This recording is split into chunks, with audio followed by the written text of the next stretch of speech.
নমস্কার আমার সুপ্রিয় গাছপ্রেমী বা প্রকৃতিপ্রেমী বন্ধুরা, আমি সুজিত সাধু খান হিমাচল ভিলেজ কম্পোস্টের পক্ষ থেকে আমার ইউটিউব চ্যানেল ছোট্ট বাগানে আপনাদেরকে স্বাগত জানিয়ে আজ একটি আতা বোম্বাই লিচু গাছ রোপণের বিষয়ে আপনাদেরকে অবগত করব।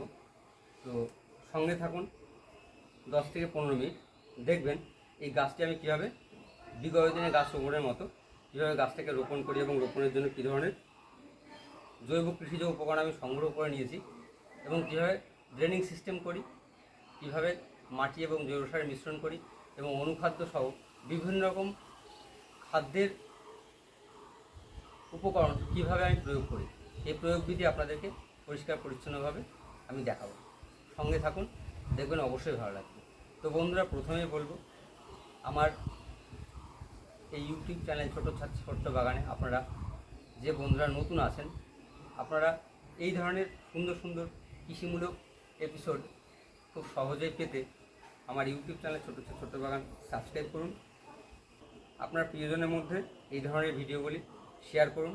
তাতে করে কি হবে, আপনার প্রিয় বন্ধুরাও কিন্তু একটা অবসর বিনোদনের জায়গা খুঁজে পাবে, একটা স্বাচ্ছন্দ্যশীল পরিবেশ খুঁজে পাবে, যেটা বিষমুক্ত এবং বিষমুক্ত ফুল ফল শাকসবজি কিন্তু আপনার মতো আপনার প্রিয় বন্ধু বা প্রিয়জনেরাও পেতে পারে। অবশ্যই আপনাদের মূল্যবান মতামত কমেন্টের মাধ্যমে প্রকাশ করবেন। এই আতা বোম্বাই লিচু গাছটি আমি কিভাবে রোপণ করি, প্রথমে এই ধরনের শুকনো যে পাতাগুলো আছে সেগুলোকে আপনারা অবশ্যই ছেটে নিতে পারেন। আর দেখুন বন্ধুরা, যে উপকরণগুলো আমি এখানে নিয়েছি সেই উপকরণগুলোকে একবার চোখ বুলিয়ে দেই। সবার আগে যে প্যাকেটটির মধ্যে গাছটি রোপণ করা আছে সেই প্যাকেটটিকে খুব সুন্দরভাবে খুব সতর্কভাবে আমি কেটে নেব এবং গাছের গোড়াটাকে বের করে নেব, যাতে করে মাটির এই বাঁধনটা ভেঙে শিকড়গুলো বেরিয়ে না পড়ে, গাছটা ইনফেক্টেড না হয়। দেখুন বন্ধুরা, দেখাবো আপনাদেরকে কীভাবে গাছের শিকড়গুলো প্রসারিত হচ্ছে এবং টবে রোপণ করার পর গাছটা পূর্ণমাত্রায় বেড়ে উঠবে এবং ফুলে ফলে সুশোভিত হয়ে উঠবে। তো দেখুন, এই শিকড়গুলো কিন্তু আগামী দিনে গাছটাকে আরও বড় করে তুলবে, আরও ফুলে ফলে পরিপূর্ণতা আনবে। তো দেখুন বন্ধুরা, এই গাছটা রোপণের জন্য আমি কী ধরনের উপকরণ সংগ্রহ করে নিয়েছি।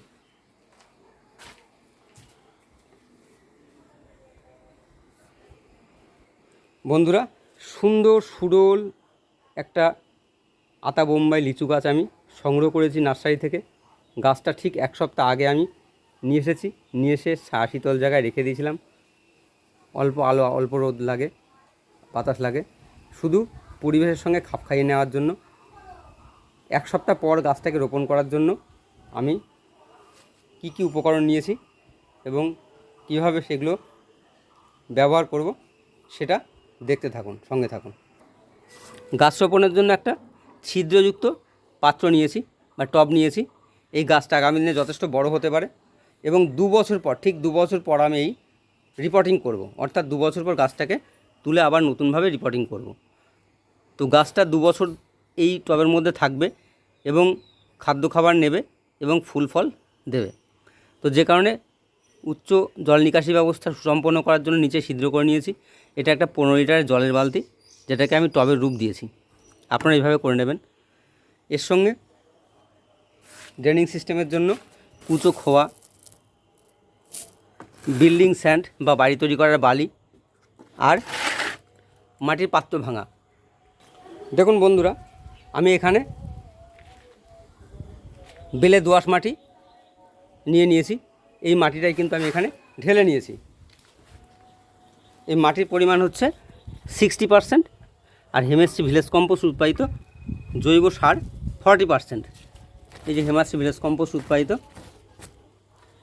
জৈব সার, কম্পোস্ট মাস্টার বিকল্প জৈব সার, এটা 40% নেব।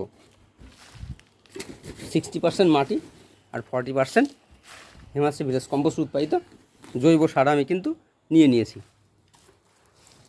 এর সঙ্গে যে উপকরণগুলো মেশাবো, এটা শিংকুচি, হাড় গুঁড়ো আর এটা নিম খৈল, প্রত্যেকটা কিন্তু আমি 1.5 মুঠো করে নেব।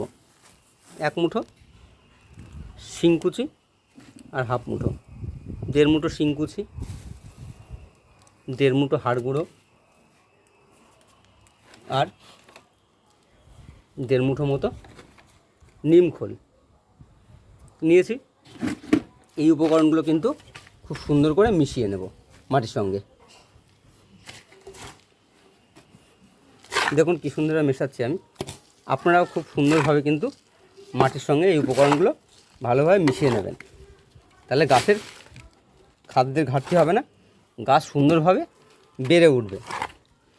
বন্ধুরা, হিমাশ্রী ভিলেজ কম্পোস্ট ভারত সরকারের খাদি বোর্ড কর্তৃক প্রশিক্ষণপ্রাপ্ত এবং অনুমোদিত সংস্থা, যার প্রতিটি সার ওষুধ কিন্তু জৈব, কোনো কেমিক্যাল ফ্রি, এটা প্রকৃতির সহায়ক। তো এই ধরনের কৃষিজ উপকরণ আপনারা সংগ্রহ করতে পারেন। নিচে স্ক্রিনে দেওয়া ফোন নাম্বারে আপনারা যোগাযোগ করতে পারেন। তো দেখুন সুন্দর করে বন্ধুরা মাটির মিশ্রণ করলাম, জৈব সার এবং মাটির মিশ্রণ আমি রেডি করলাম।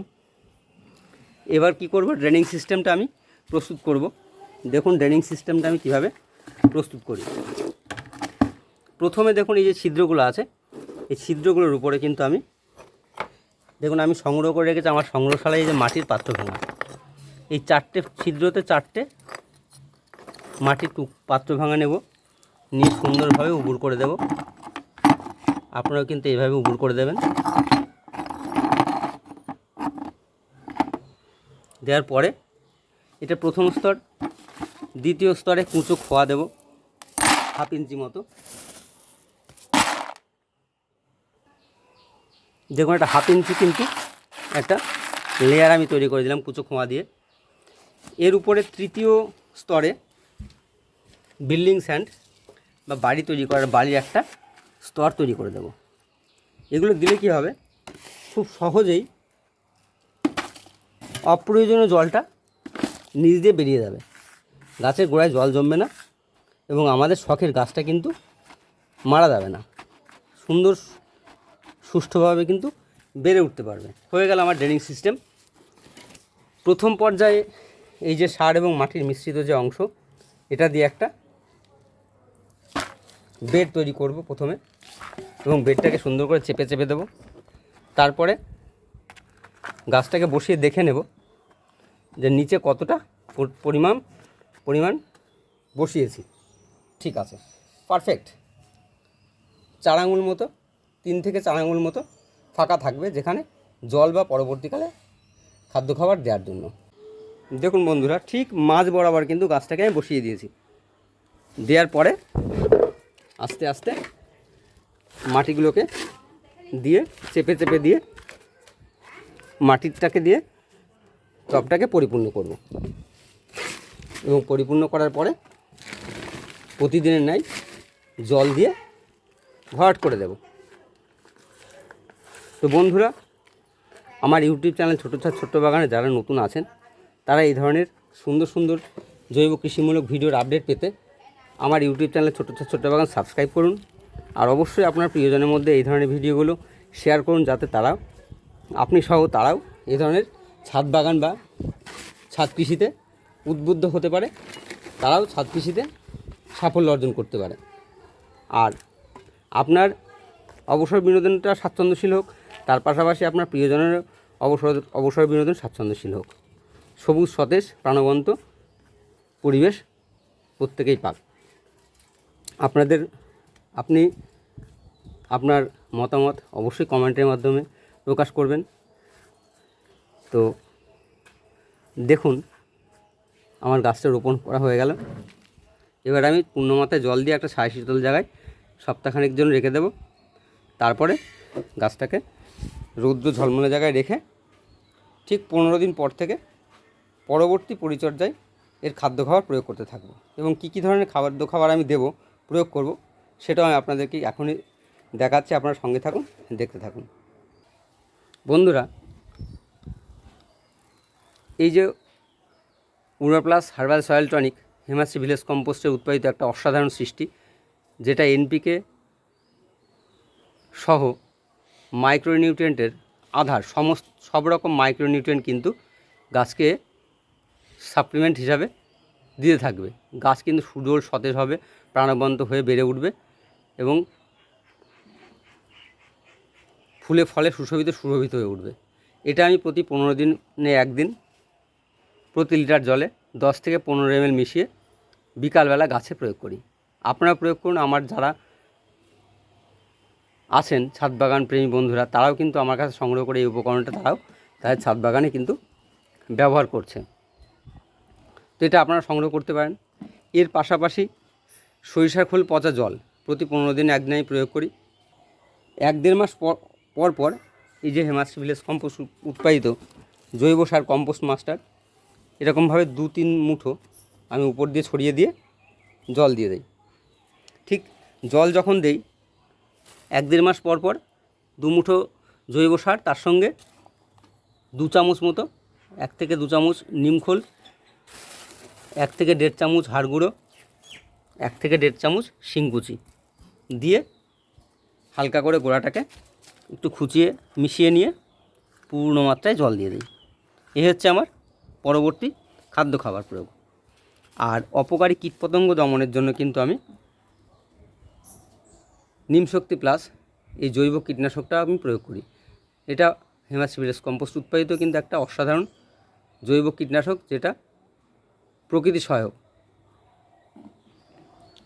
গাছের পর্যাপ্ত পরিমাণে ফুল ফল আসার জন্য এবং ফুল ফলের সাইজ, কালার, ওজন, টেস্ট এগুলো কিন্তু পূর্ণমাত্রায় আনার জন্য অবশ্যই বলবো হেমাশ্রী ভিলেজ কম্পোস্ট উৎপাদিত ভিটামিন পঞ্চামৃত বা এই অনুখাদ্যটি আপনারা প্রয়োগ করুন। এটাও ডাইরেক্ট গাছের পাতায় আমরা প্রয়োগ করতে পারি। গাছ এটা প্রয়োগ করলে কি হয়, গাছ প্রাকৃতিক খাদ্যের যোগান পায়, সবুজ সতেজ প্রাণবন্ত হয় এবং পূর্ণমাত্রায় ফুলে ফলে সুশোভিত হয়ে ওঠে এবং ফুল ফলের সাইজ, কালার, ওজন, টেস্ট এগুলো কিন্তু অসাধারণ হয়। তো এগুলো আপনারা ব্যবহার করতে পারেন। আর এগুলো সংগ্রহ করার জন্য স্ক্রিনে দেওয়া ফোন নাম্বারে আপনারা যোগাযোগ করতে পারেন। তো এই হচ্ছে আমার গাছ রোপণ এবং পরিচর্যার পদ্ধতি। বিগত দিনে যে ভিডিওগুলো আমি ছাদ বাগানের ক্ষেত্রে গাছ রোপণ এবং পরিচর্যার ক্ষেত্রে দেখিয়েছি, সেখানেও দেখেছেন অফুরন্ত ফুল এবং ফল হয়েছে। তো এই লিচু গাছটি কিন্তু আগামী বছর বেশ সুন্দরভাবে গোছভাবে বেড়ে উঠবে এবং ফলে কিন্তু পরিপূর্ণ হয়ে উঠবে। তো আমার ছাদ বাগান যেমন রেঙে উঠবে ফুলে ফলে, আমি চাইব বন্ধুরা আপনাদের ছাদ বাগানও কিন্তু সুন্দরভাবে সবুজের সমারোহে পরিপূর্ণতা পাক। তো চলুন বন্ধুরা, এবার গাছটাতে সুন্দরভাবে জল দিয়ে একটা ছায়া শীতল জায়গায় রেখে দেই। ঠিক 1 সপ্তাহ পরে রৌদ্র ঝলমল জায়গায় বের করে দেব এবং পরবর্তী পরিচর্যা শুরু করব। দেখুন বন্ধুরা, আমি এখানে জল নিয়ে নিয়েছি এবং জলটা পূর্ণ মাত্রায় কিন্তু আমি আমার এই টবে দিয়ে দেব, প্রয়োগ করব।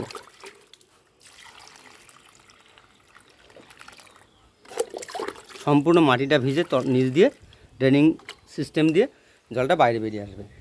আর অবশ্যই গাছের পাতায় এই ঠান্ডা জল সুন্দর করে ছিটিয়ে গাছটাকে ভিজিয়ে দেব, সম্পূর্ণ স্নান করিয়ে দেব। দেখুন বন্ধুরা, আমার লিচু গাছ রোপণ সম্পূর্ণ হলো। এই গাছটা ঠিক একই রকমভাবে আপনারা প্রত্যেকটি ফলের গাছ রোপণ করুন এবং পরবর্তী খাদ্য খাবার হিসাবে যে উপকরণগুলো আমি আপনাদের সঙ্গে শেয়ার করলাম সেই উপকরণগুলো আপনারা ব্যবহার করুন। এবং মতামত জানার জন্য অবশ্যই আমার যে স্ক্রিনে দেওয়া ফোন আছে ওই ফোন করে আপনারা কিন্তু আপনাদের মত বিনিময় করতে পারেন। আপনাদের মত বিনিময়ের জন্য কমেন্ট করতে পারেন। তো হেমাশ্রী ভিলেজ কম্পোস্টের পক্ষ থেকে আমার ইউটিউব চ্যানেল ছোট বাগানে আপনাদের সকলকে গাছ রোপণ পরিচর্যার ক্ষেত্রে স্বাগত এবং অভিনন্দন জানিয়ে আজকের মতো বিদায় নিচ্ছি এই এপিসোডের থেকে। আবার আগামী দিনে নতুন কোনো ফলের বা ফুলের গাছ রোপণ এবং পরিচর্যা বিষয়ক তথ্য নিয়ে আপনাদের সঙ্গে সামনে উপস্থিত হব। আপনারা সকলে সুস্থ থাকুন, ভালো থাকুন। নমস্কার।